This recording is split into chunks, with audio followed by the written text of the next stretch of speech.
Durante um tempo, parecia que nada poderia detê-lo. Ele venceu reis, derrubou impérios e reescreveu o mapa do continente com o poder de seu exército e de sua mente brilhante.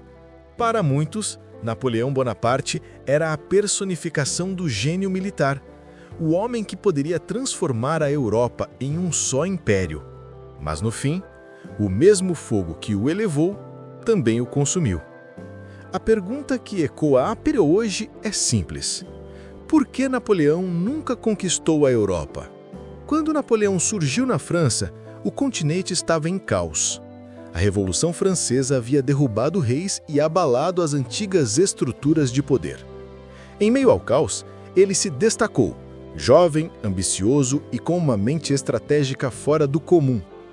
Em poucos anos, transformou um exército desorganizado em uma força quase invencível.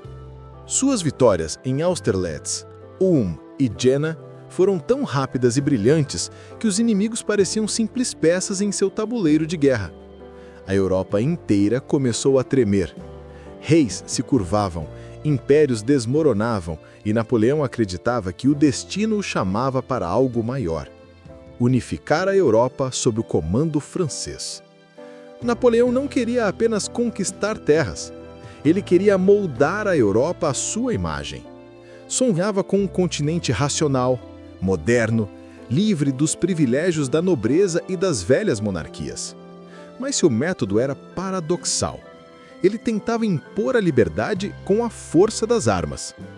Ao invadir país após país, Napoleão levava consigo o Código Napoleônico, que modernizava leis e abolia a servidão, mas também impunha a dominação francesa, e isso despertava tanto admiração quanto ódio.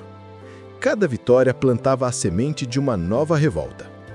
O ponto de virada veio em 1812, quando Napoleão decidiu invadir a Rússia, o maior erro de sua carreira. Confiante de que poderia derrotar qualquer inimigo, ele reuniu o maior exército da história até então, mais de 600 mil homens de toda a Europa. Mas a Rússia não lutou como ele esperava. O exército russo recuava, queimando tudo em seu caminho, deixando os franceses sem abrigo, sem comida e sem vitória. Quando o inverno chegou, o frio se tornou o verdadeiro inimigo. Dos 600 mil homens, menos de 100 mil voltaram vivos. Foi o começo do fim. Depois da Rússia, os reinos que temiam Napoleão se uniram contra ele. A Prússia, a Áustria, a Inglaterra e a Espanha, antes rivais, agora lutavam juntas. A Europa inteira se levantou, não por amor à liberdade, mas por ódio ao conquistador. Em 1814, Paris foi tomada. Napoleão abdicou do trono e foi exilado. Mesmo assim, o homem que se recusava a desistir ainda voltaria, fugindo da prisão e retomando o poder por 100 dias, antes de ser finalmente derrotado em Waterloo. No fim, Napoleão foi derrotado não por um exército, mas por seus próprios limites. Ele acreditava que podia controlar tudo: reis, fronteiras, povos e até o tempo. Mas esqueceu que a Europa era mais do que um território. Era um mosaico de culturas, línguas e vontades que não se deixariam dobrar. Sua genialidade militar era inegável, mas sua ambição o cegou.